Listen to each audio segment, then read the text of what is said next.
Hi, it's Wednesday, it's 3 o'clock. Welcome to Together Unlocked, brought to you as always by Together 2012. We're an arts organisation based in the main London 2012 host borough of Newham. We're led by disabled artists. I'm Ju Gosling, also known as the artist Ju90. Oh, and our friends over in the West Midlands wanted their microphone on. I don't know why, because I'm not going to put them on the screen to speak yet. So, as we were saying, I'm Ju. This is Julie, our chair. We've been locked down together in my East London studio since March. So, we've been doing a long lockdown. We're a little bit lockdown loopy, but just to be nice, at the other end of our long-wheeled virtual sofa in the West Midlands, we're going to hand over to them. They're going to introduce themselves. They're going to do some audio description, and then we're going to tell you some more about what's going on the show later and audio describe ourselves. Is that right, Julie? Absolutely, spot on. So, over to the West Midlands. Okay, well, good afternoon. I am Robin Surgeonator, Business Director at Together 2012, artist known as Angry Fish, and I was reminded on Monday that I should also add and Paralympic gold medalist swimmer multiple times over. Yay. So self-interested, but there you go. So to make up for that, I'll describe quite how bad I look. I'm unshaven, my hair's unkempt, my glasses are bent, but I do have on a really nice brown hoodie. So it's a dark brown hoodie with even darker brown blacky stripes across the middle, and it's very comfortable. From my favorite shop, which I can't name, but it describes people who don't have thin faces. And there's a blue t-shirt showing underneath that remarkably nice hoodie. Hi, I'm Jess Stans. I'm one of the other hosts of Together Unlocked, and I am a PhD student. I also have an unshaven face and fairly unkempt hair. I think that we've both got to start going out to work again next week. When leisure centres reopen, we might have to start making ourselves look slightly more presentable so that we can actually see people in real life, be it very distanced and with a significant amount of chlorine. In terms of my audio description, yes, I have slightly unkempt, long blonde hair. I'm wearing a grey hooded top that has a dark blue t-shirt sticking out through the collar. And the reason that Robin's sweatshirt is so nice is because I brought it for him for Christmas a few years ago. Well, there you go. That's the advantage of working with families. I can hear already we're developing a few technical problems at our providers. So, just to warn people, we may have to start and stop the stream a few times today. I'm assured the engineers are working on it. So, there's only really one of two haircuts if you've been locked down for as long as myself, Julie, and Josh. You have the lockdown locks, which they've got almost identically, or you have the corona crop, where you take the dog clippers to it. So I have a short tenured red corona crop, black framed glasses, black wrist braces, silver coloured jewellery. And today I have a long sleeved, sort of mottled blue t shirt, and I don't know quite how you would describe this. I think it's a sort of knitted blue and green striped waistcoat, but I have It's a seen. vest, I think. Yeah, I kind of feel like it's a knitted vest, but apparently they're very fashionable this year. This one, of course, is many years old, and I think they've got new vocabulary for old. When they called tank tops when we were teenagers. Yes, that's true, right. So yeah. anyway, they're fashionable again. So the wardrobe comes out on rotation, but also for the very first time, it is a little bit nippy in London, although not half as cold as it usually is in the West Midlands. So Julie, who are you? What do you look like? I'm Julie Newman. I'm the chair of Together 2012. Similar to everybody who doesn't have a corona crop, I have long, ever lengthening locks, gold and silver, I like to think of them as. I'm wearing dark rimmed glasses, and today it's a bit like deja vu all over again. I've got my best favourite ever in the world t-shirt on, which is a brown t-shirt with a mountain painted on the front and an eagle flying. And I'm also wearing little black leather bracelets. Why I'm wearing this today is because I was talking to the wardrobe elves. And I said to them, look, I only wore this half an hour on Monday, and I really want to wear it again. After a massive row, they gave in. So that's why this, as I say, this may well look a little bit familiar, and indeed it is, but I can assure you it's very, very clean still. Well, the good thing is we don't have smell-o-vision. So, as From our end as well. and if you've got 2 assistance dogs and 7 cats also wandering around the home studio, you would be as grateful as I am. If you want to find out anything about the animals that wander in and out at will, this live stream, not just in the West Midlands and London, but also at Penny Peppers, our virtual writer in residence at Hastings, go to our website www.together2012.org.uk. Click on the main Together Unlocked TV section where you can see recordings of all of the programs we've done in the past, and then go to highlights and links where we're going to put up the links to everything we talk about today, any videos we show, any poems we read, and underneath that you'll find another page with animal hosts. In the meantime, if you see my camera shake, you know there's a cat not very far away, even if it doesn't appear on camera. So coming up, it's Wednesday. So after 3:30, it must be the Clockwork Paralympics, where we've managed somehow to persuade one of Britain's most decorated Paralympians to become quite obsessive about who wins the Clockwork toy race.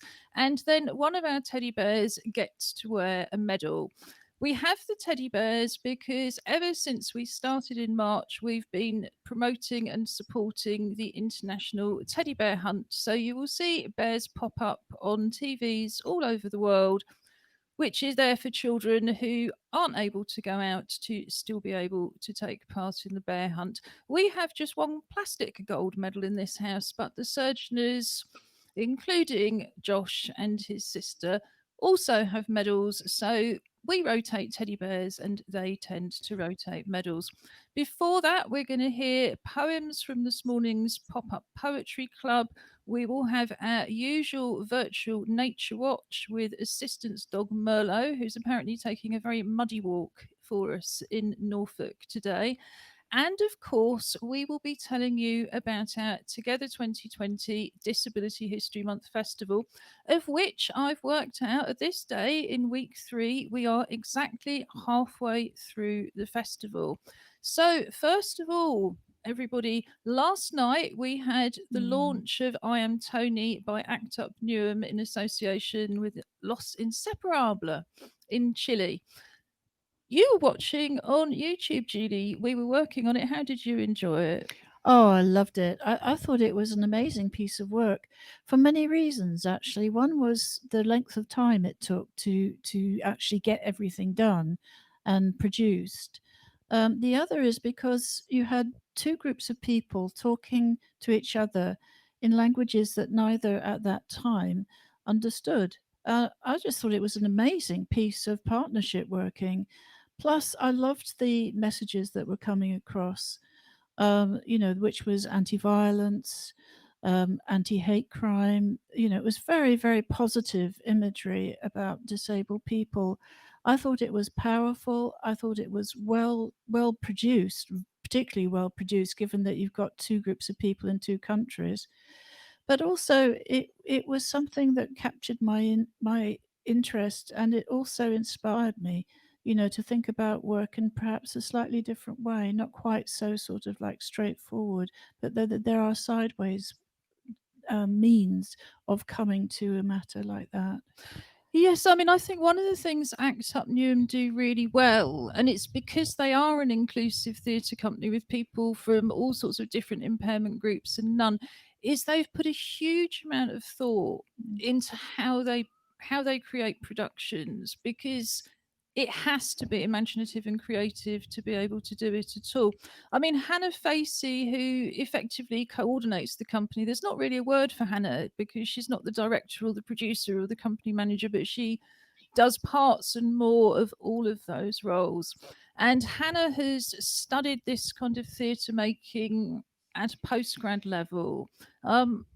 I wish I could remember exactly what it's called, but it's essentially work that's based on lived experience. So Hannah's gone back as part of this journey. And really, we've seen ACT UP travel from when we first met them in 2012, where they were a group, they're very much an established group, had already had this way of working, which in non-digital times is very much based around being able to turn any venue into a performance venue. They bring in their props and projections, and they're just wonderful at doing pop-up theatre. But in that time, they've become a community interest company. They've had their first grant funded projects. They've started working with Trevor, who's a professional local director. So yeah, they've come on a very, very long journey, and it's certainly, the presentation last night went down very well. As with everything we're doing at the festival, it doesn't stop after it's started. Our launch nights are exactly that. So we have a whole range of things online for people to participate in, which of course will stay online beyond the official end of the festival. So we have 4 exhibitions, 2 of which are based on virtual galleries, 1 of which goes to a complete multimedia website. And the Together Open, in one sense, more traditional, because you're just, I say just, looking at the pictures and clicking on them if you want to see the detail. But in another sense, it's not traditional, because our Open, the artists effectively select themselves. Anybody who identifies as having a disability or long-term health condition and having some kind of connection with Newham, so they might have grown up here, studied here, worked here, volunteered here, done that in the past, are entitled to put in one picture for automatic selection. So it creates this really, it's always vibrant, it's always colourful. As I was saying to the audience last night, it's smaller than it would usually be because so many of the groups that produce work for it haven't met this year. But I think it's still very typical. Then we have Jess Stans, who is at the stage in her work where she's still offering to take people for virtual walks. So the idea is, and of course you can find out much, much more on the website with video interviews and all sorts of other things. You will talk about a place that's very special to you. Jess will do all the research. You will go on a virtual walk on Google Earth. And at the end of all that, there is a walk that's being shared. Now, I'm noticing I'm getting a little bit of an echo at this end. Are you hearing it in your end, Robin? Not so much an echo, but just doing the same. It keeps you, we're like losing half of the syllables that you're saying. Yeah, I can only apologise. And how about handing over to you for a little bit? Okay, we'll try that. See how it goes. So, well, here we are. We've been, well, I say we've been enjoying the festival. Josh has been working rather hard off screen to make sure that the festival comes across digitally as we would like it to, or as close to as we would like it to. Anyway. Yeah, I mean, I was there for all of ACT UP's performance last night, but apart from welcome and goodbye, I don't think I could really tell you what happened in it. It's one of those weird things that kind of when you're in it and you're doing the technical side, you don't really know what's going on. So I'm kind of Talking about the technical side, you just froze. So I'm afraid we're going to have to restart the stream. Okay. I do hope the engineers get this sorted out soon. So if anybody's watching, 2 minutes will be click. You can be able to click, and hopefully we'll come back at least a little bit.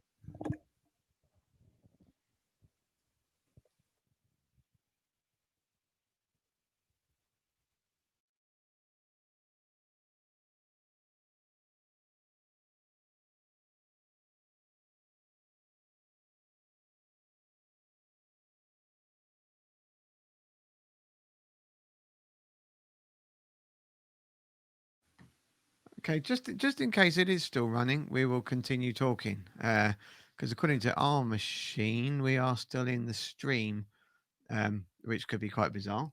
Yeah, we thought we were doing a whole reset, but it appears it may have just been Ju doing a reset. So we are still going. We apologise that we just completely forgot for a second and started talking amongst ourselves. So I can't remember what we were talking about before that. Oh yeah, I was saying that I've been quite enjoying, as you were saying, that the festival content is all up on the website, kind of that's already happened. I'm going to turn my computer sound down. So I've been able to kind of go back and look through some of the exhibitions and some of the work that I kind of haven't been able to properly take in whilst I've been frantically pressing lots of buttons off screen.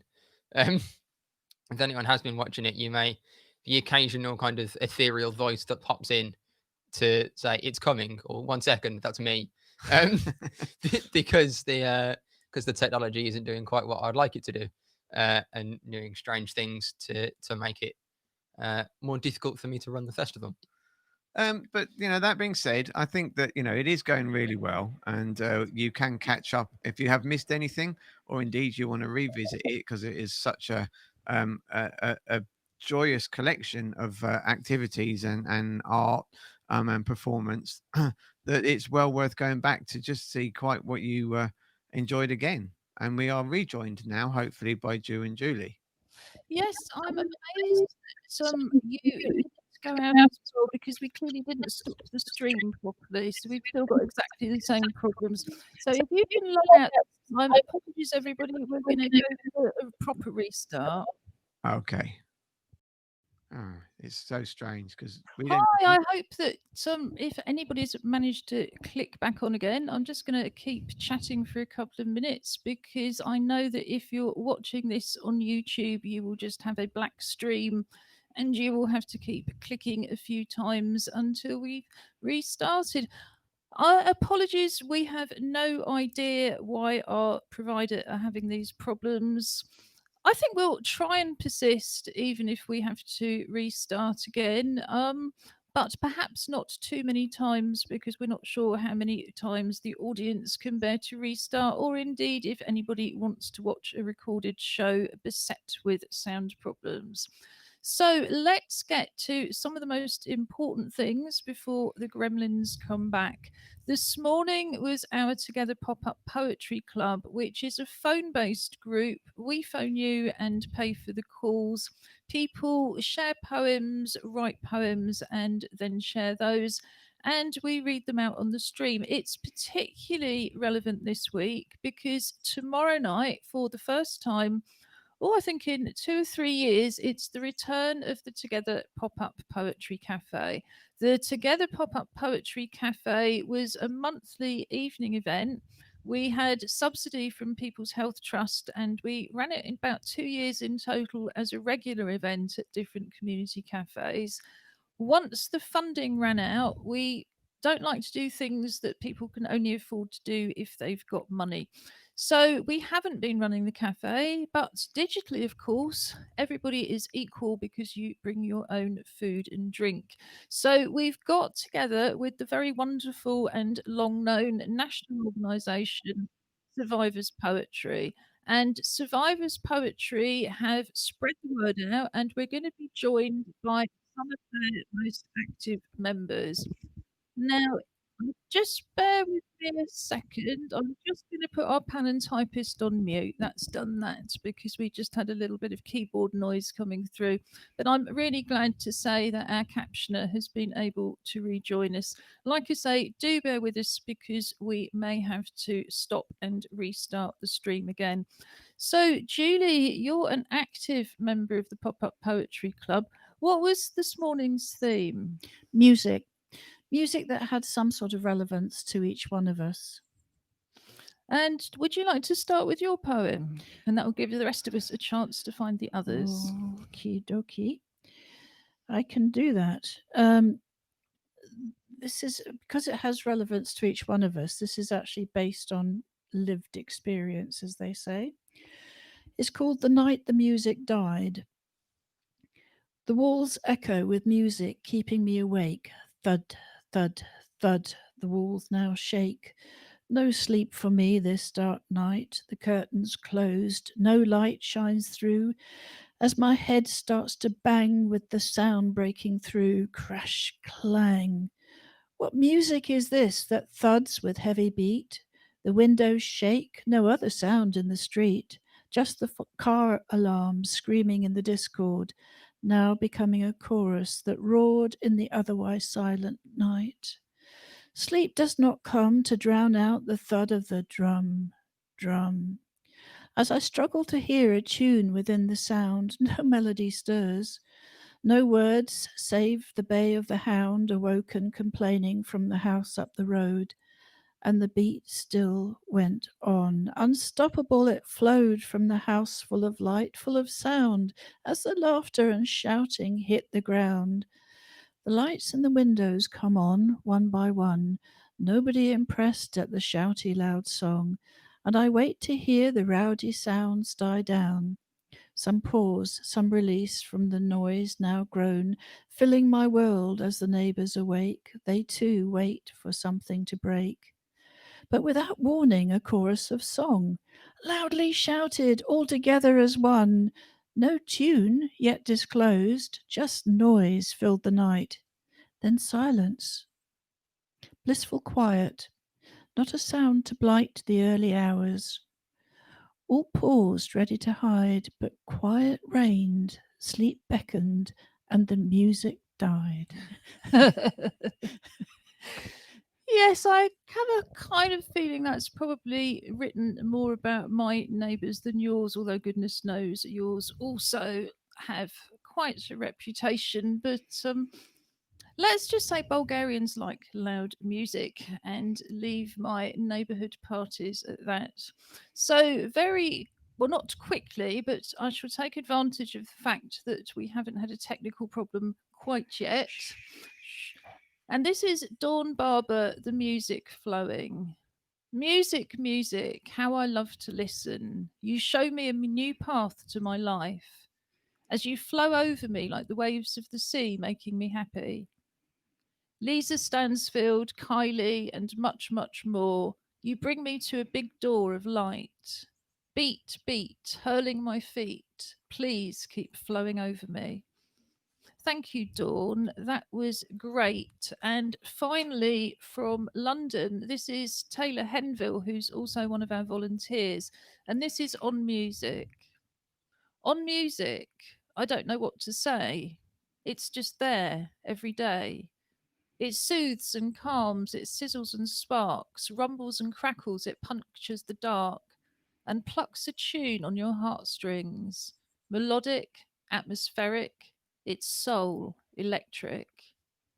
Thank you very much for that, Taylor. And I remember a volunteer who first came who didn't think she wrote poetry. So, as Robin would also say, please do, if you're thinking about starting something creative, you might never have written a poem before or painted a picture, this is a really good time to start. You can find lots and lots of activities to join in with from home. And in fact, we're going to put on a video, Gremlins permitting, to tell you more about that soon. But first, I believe we have some poems from Dwayne Bryan and Blake Jarrett Gibbons. Yep. So welcome back from to the West Midlands. Do you want me to go first with my short one, or do you want the No, I'll go first. Okay. This is a poem by Blake. Music is such a beautiful thing. It gives off vibes and emotions, those sounds so powerful that they release an inner energy. Many bands and artists take you on a different path, through different seas, flying through different skies and round different roller coasters of emotions. It's a story. Let the lyrics take you on a journey. Take these verses from different songs rolled together to make this poem. Ready for the journey?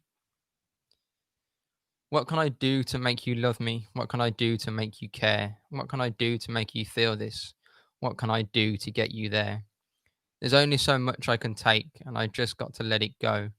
And who knows, I might feel better. Yeah, if I don't try and I don't hope. When you feel my heat, look into my eyes. It's where my demons hide.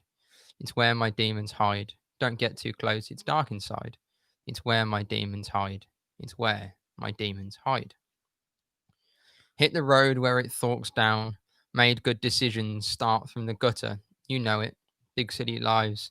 Fast lane living. But you never forgot your roots. Oh, oh. Back in town, daddy's advice. Baby, don't forget that you shine a light, shine a light, shine a light, shine a light, shine a light everywhere you go. If I got locked away and we lost it all today, would you still love me the same? If I showed you my flaws, if I couldn't be strong, tell me, would you still love me the same? I would take the stars out of the sky for you, stop the rain from falling if you asked me to.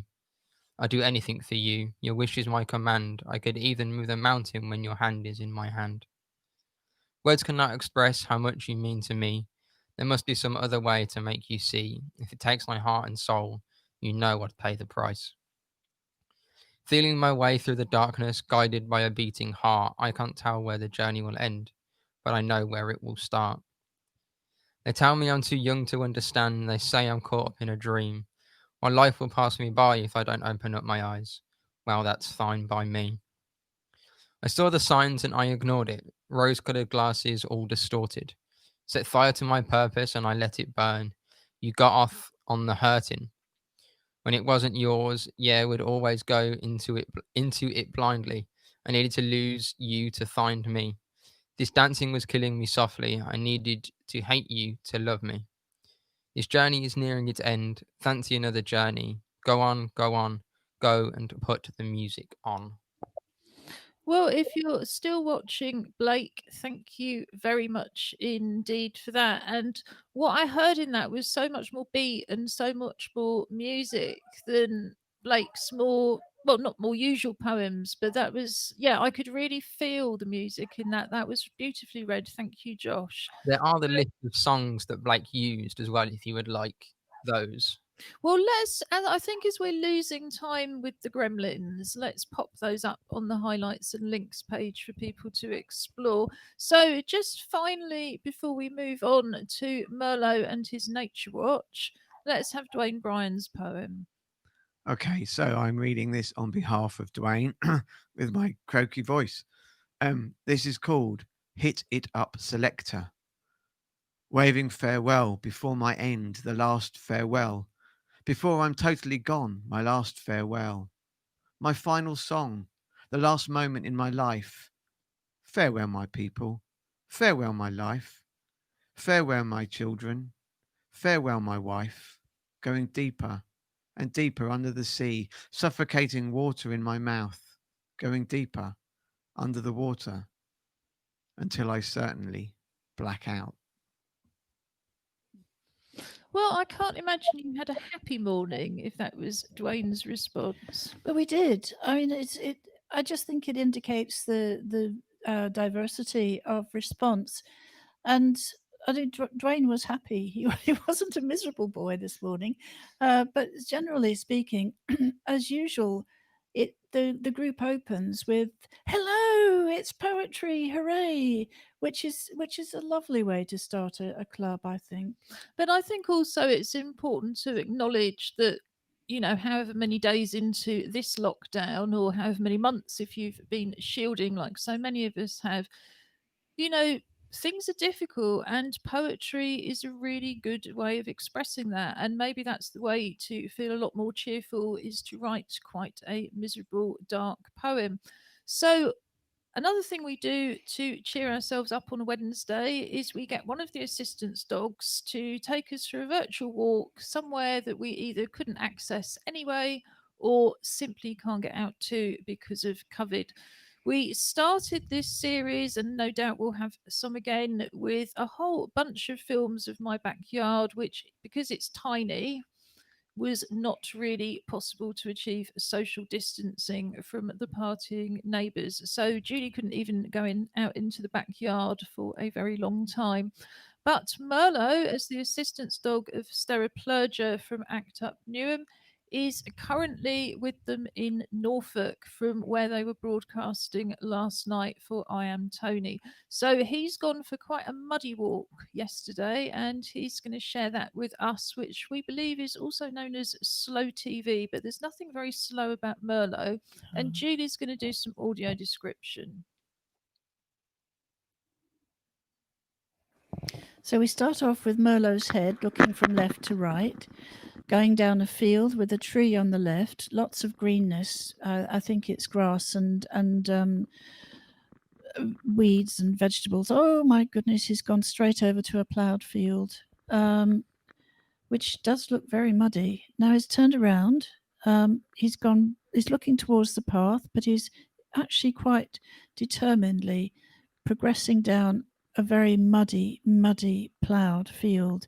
He pauses from time to time and looks around, no doubt for his people waiting for them.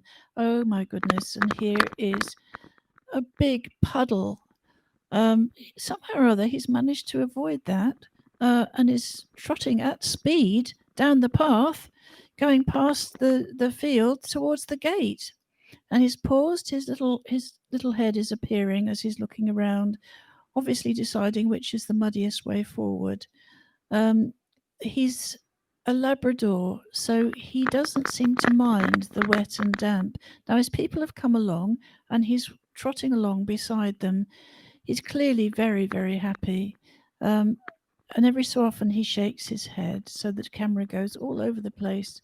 But as he's walking at speed, the camera does go, it's got a tendency to go from side to side. Currently, he's looking at the field again, the ploughed field, and on the left is some more wildflowers and a little fence, and he's coming up to a couple of small bare trees now, no leaves. His ears are flapping. And he's looking back towards his people who are actually quite a long way away. And he's galloping. He's at speed. And here he comes, and there they are. And whoosh, he's turned around and he's off again. Now, this is a dog with a purpose today. He's definitely determined to get as much out of his walk as he can, even if it's muddy, even if there's big puddles. And he really is moving at speed, as Ju described earlier on. He's coming up to the tree, the bare leaf tree, and he's passing that. He's looking again. Oh my goodness, what a very muddy field. He's considering that, but he's still waiting for his people. I'd have hated to have had to dry him off at the end of his walk. Yeah, there's something actually. I mean, you really do feel like you're going on a bit of a walk with him, but Yeah. it's just in a very strange position because he's got a cheap sports camera on a harness on his back, hasn't he? Just like your assistant's dog Precious has Yeah. here. So you're seeing a position. You know, you're not quite seeing a dog's eye view because you're seeing the dog's head. That's right. That's right. I was waiting for him to roll in the puddle. Happily, I don't think, as he's a trained assistance dog, I don't think he's going to do that. Oh, Julie, we've got 2 assistance dogs here, and you know perfectly well that they're dogs first and foremost. But the camera is fortunately waterproof if you were thinking It about is. that. So without further ado, and while the gremlins are still staying at bay, I'm going to pop on a short video to tell you a little bit more about our Joining from Home programme, which you can find on our website. And as I was saying before the gremlins interfered, there's also a lot to do from home on our festival page now. Not just exhibitions to see and live art to take part in, performances to watch, but there's a whole host of family activities for adults. I mean, last night the I Am Tony consists of an entire online gallery, so there's not only films and photos, but there's things that you can do. There's all sorts of interactive ways to go around the process of making the film. You can learn to dance the national Chilean dance of Quacker on Zoom. So there's just lots and lots and lots to engage with. We're not just a festival about sitting and watching. In fact, ironically, by going digital and almost by being on TV, the festival is actually much more interactive with more opportunities for you to join in than ever before. But here is the Joining from Home programme that we've been offering since March. And you can see the full video at the beginning of the relevant page on the website, which is really easy to find. It's almost the first thing that you come to on the menu. Together 2012 is running a Joining from Home programme from our website, together2012.org.uk. Click on the link at the top of the page, Join In From Home, to go straight to the main page where you have a wide range of accessible, inclusive creative activities, mostly using things that you would already have at home. At the top of the page and throughout the pages, you will also see videos in British Sign Language to translate the site for deaf people. These videos can also be useful if you have difficulties reading and you simply want to hear more of the content. The Join In From Home programme is based on the activities that we would usually be running in East London. All of our activities can be enjoyed by families at home, but we also have some of our favourite activities here from our family activity days, which we usually hold in the school holidays. Card making with pens, stickers and paper is also popular. You can show someone you're thinking of them by making them a special card, and if it can't be delivered safely, then send a photograph with a personal message or keep it till later. Here we have instructions for making a sock puppet, a storage jar or night light, or a lunchbox or storage box, all of which are really popular with our family activity days, and you can click on each of these links to get full instructions. So with the sock puppet, for example, you have lots of instructions with photographs to show you exactly what to do. Same with the storage jar.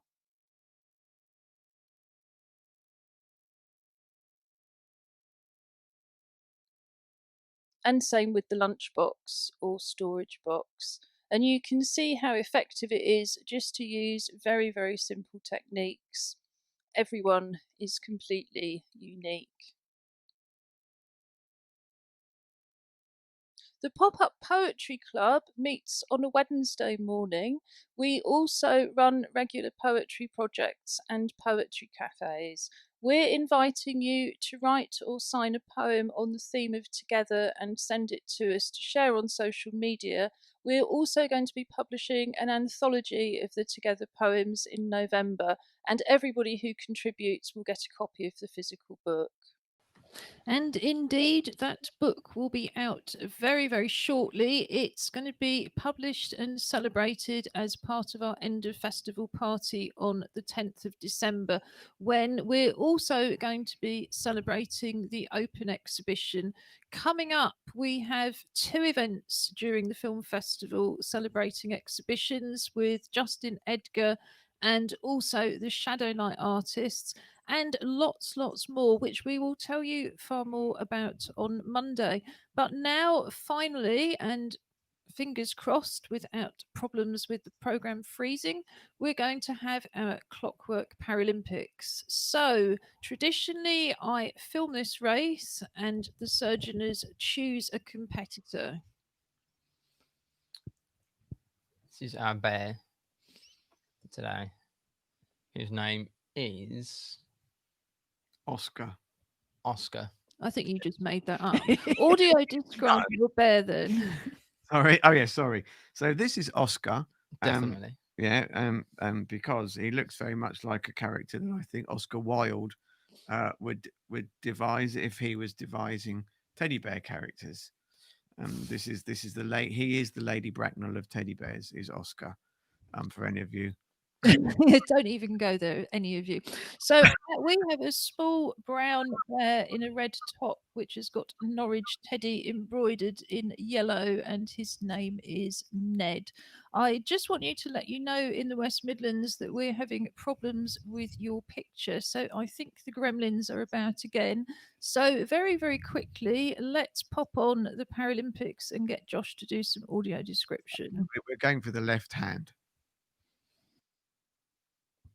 So yeah, we've decided to go left hand, so right hand side of the screen. The competitor closer to the green barrier, who has actually pointed out the green barrier by running face first into it. So thank you for pointing that out. Now, if you could do the race properly, now that our competitor has pointed out which side we've picked. Yes. I do believe that congratulations to London Ned. have won that because our competitor decided to take a bit of a nosedive into the wall. So, Oh, we we can't hear hear you from your end. Now, fortunately, that is because she started speaking before I took the mute off. I was just saying how lovely it is to be a winner.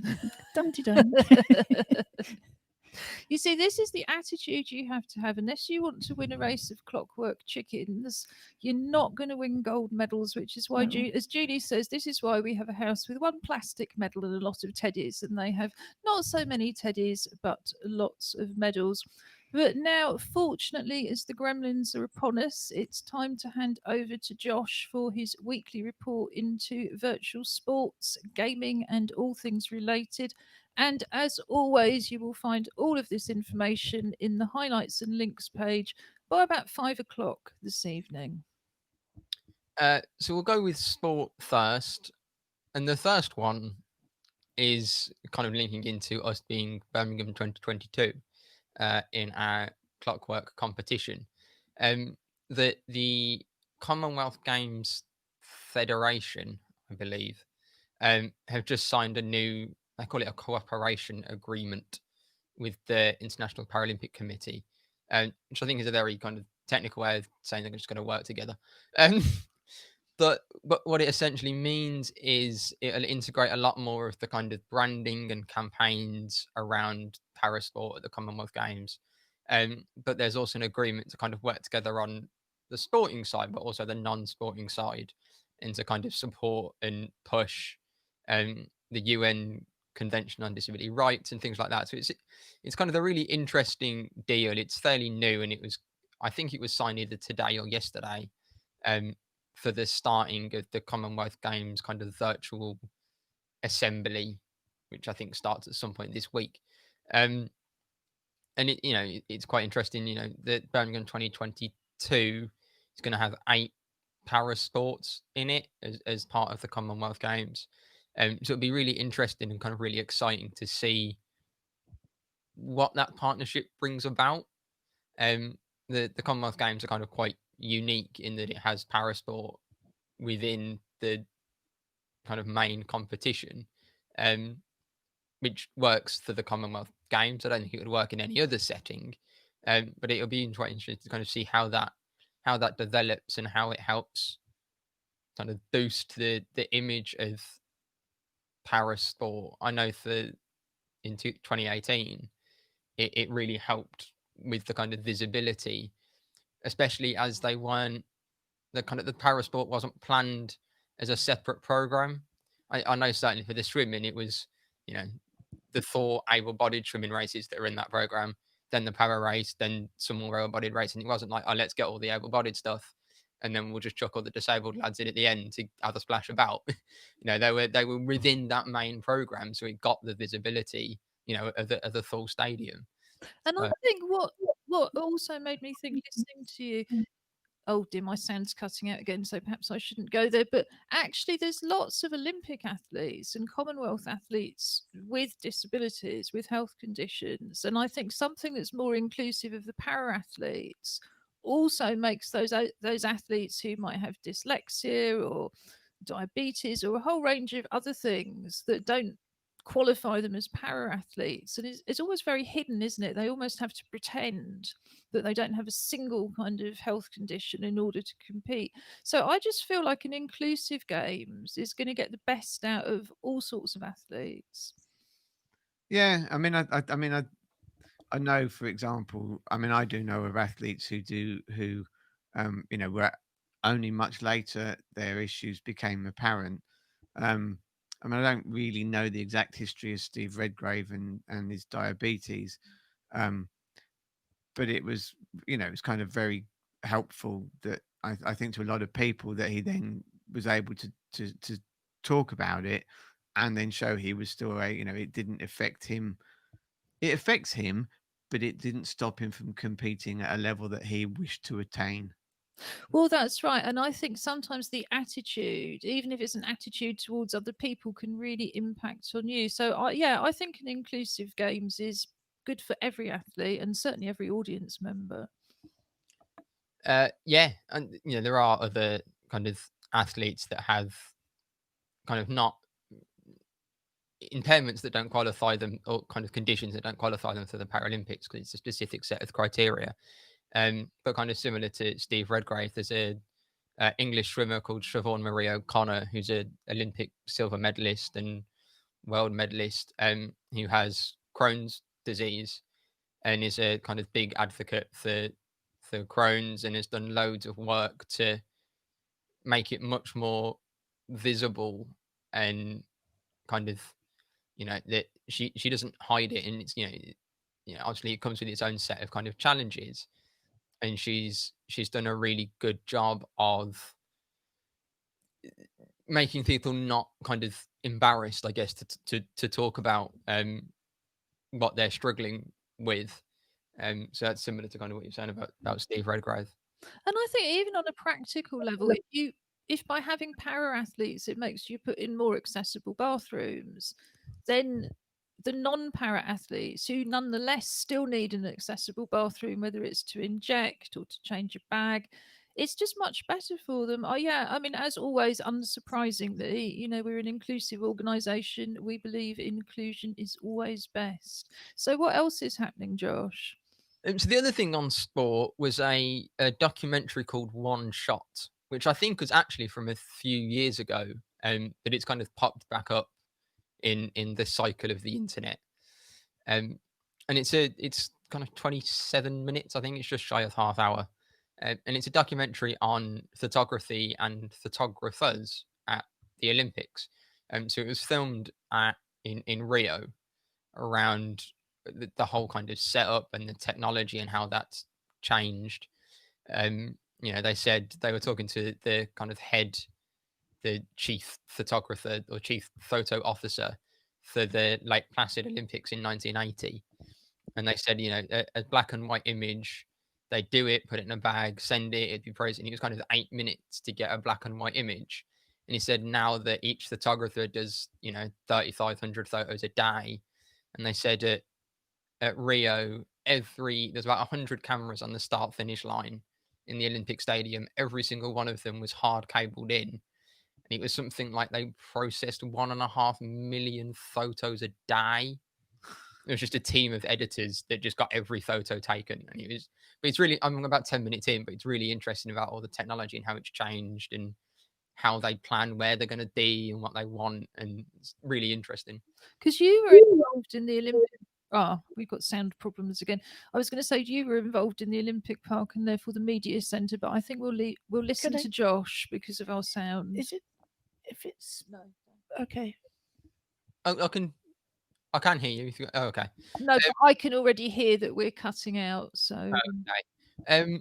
And then on to gaming. This is actually a link that Julie sent me last week, which was a report. It was a Guardian article, I believe, but it was on a recent report from Oxford University on the kind of benefits to mental health that you can get from gaming, kind of the benefits of the well-being improvements that you can get.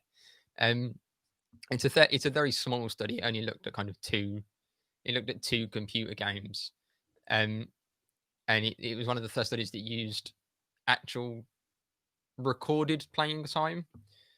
So that the games were both ones that had online kind of tracking or online elements, so it actually monitors how long people had played for, rather than just people saying how long they'd played, which is always wrong. It just is. There's one of those things in research that people never get it right.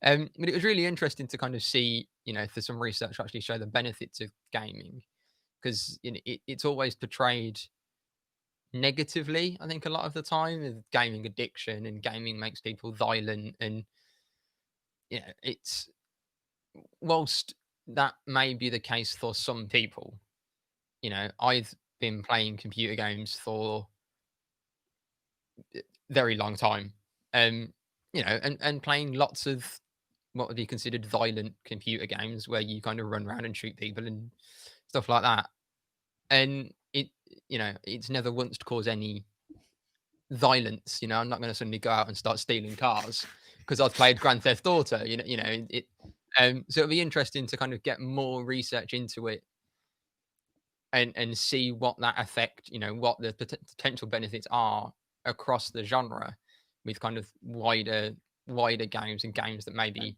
wouldn't be considered positive, if that makes sense. And I mean, I'll add to that, particularly not knowing kind of what's going on with your sound.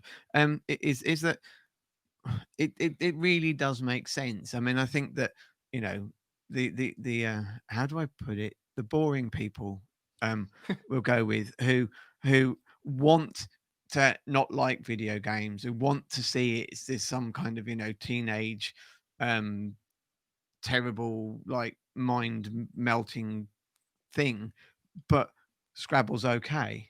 Now, you know, if a game works for you and a game is good for your mental health, then theoretically there should be no difference between whether it is Scrabble, whether it's Sonic the Hedgehog, whether it's Grand Theft Auto, or any other, you know, Minecraft. I mean, I've watched people. Minecraft, if you don't know, Minecraft is this digital world where you go and create more bits of that world and build houses with swimming pools, but there's also things to eat, things to kill, blah blah blah blah. And to me, it just looks like somebody going round a screen for like 15 weeks at a time. But if it works for whoever is playing it, I mean, and actually, I think that for some people, that almost that repetitive nature is in itself the very therapeutic element that's needed, almost over and above like the achievements within the game, but the practice of the game. Yeah, I mean, definitely. I've played Minecraft quite a lot. It's something I've played with M, and it is, you know, it's quite relaxing because you do just kind of. It's got a very kind of plinky plonky melodic song going on in the background, and it's just like do do do do do, and you know, you run around and cut down trees and build extravagant houses. But yeah, you know, if it's something that you enjoy, and you know, there aren't obviously, you know, there can be negative impacts of it, but you know, I'm playing a game at the moment in Dribs and Drabs, and I've got time. It's the new Assassin's Creed game, and the kind of historical controversies of Vikings aside, you know, I'm running around as a Viking with 2 giant axes, hitting people with them. But it's, you know, half an hour here or an hour there, kind of in between work. It's just something to switch off and play. But I'm not going to go and I can't lift the giant axe anyway. But you know, I'm not going to go and get an axe and start running around. I would be an axe murderer. I'm so bored. You know, But no, I think it's. I mean, I'm not going to say much because of the sound, but I think it's really important to remember that games aren't just about careers in the arts, and we've talked about lots and lots of different careers for artists in gaming, or fun, but actually even just getting out of something else. It's like mindfulness, isn't it? The more you're focused on the game, the less you're focused on everything else, and hopefully that's teaching you concentration and mindfulness skills for the rest of life. If you know you can't turn your back without something going wrong very very quickly in a game, it's certainly keeps you on your toes. But yes, I think that's all I've got to say really. I'll go back to you. And I think that it does work on so many different levels for different people. And you know, as I say, there are the, you know, the naysayers around it, and I don't wish to in any way glorify sentences, you know, statements around having guns and things, but computer games don't make killers. No. You know, in the same way as that guns don't kill people, people kill people. Well, I could probably. I mean, I'm kind of discussion there, but yeah, but in the sense of it being, it's not the games themselves. It's the there's no evidence to show that the vast majority of computer games are anything other than beneficial. And if there were, dear viewer, we wouldn't be promoting them. So we've just got a few minutes left. Josh, do you have any games to recommend, or gaming news, or other things to watch in terms of sport? I don't. It was 2 points. Tomorrow is not tomorrow. Friday even. I got my days confused. Friday is actual Black Friday. I know we talked about it last week, but it was the start of Black Friday week. It gets longer and longer every year. So if, you know, you might be able to pick up some good deals, and if you do a Google of, you know, best deal on blank, on Black Friday, you'll probably have to find lists of all sorts of different things. If Yeah, you are, apparently the film festival special fast drives will be purchased on Friday. but then the other thing, and it's something that I've seen on Twitter quite a lot from people that I've followed, that if you are in a position to buy a new console at the moment, don't just throw your old one away. Children's hospitals and things like that are always looking for things like that for the wards. You know, phone up your local children's hospital and explain you've got a PlayStation 4 or an Xbox One that you don't Or need the anymore. children's hospice. So in East London, that would be Richard House. Would probably very gladly take that donation.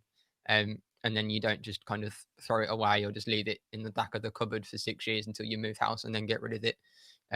Yeah, if you can, then do look for places to donate. And as you always say, if you're looking to invest for the first time, then buy the one before the new one.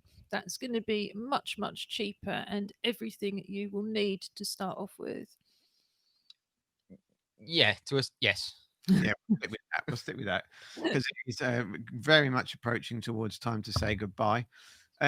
So we're just to, we have still lots of things to look forward to. We have the poetry cafe, pop-up poetry cafe tomorrow night in the festival. And I should just say, sorry to interrupt, Robin, just to make it clear, tomorrow night you only need a ticket if you want to use the sign language interpretation or the captions, in which case email us info@together2012.org.uk. Otherwise, it's being streamed to YouTube. That our channel is Together 2012 CIC, but you don't have to worry about that because it will also be streaming right from the top of the festival program page and also embedded on the event page. So all you actually have to do is watch it on the website www.together2012.org.uk and look forward to seeing you either tomorrow night or Friday. So it's goodbye from East London. And it's goodbye from West Midlands. So it's goodbye from us.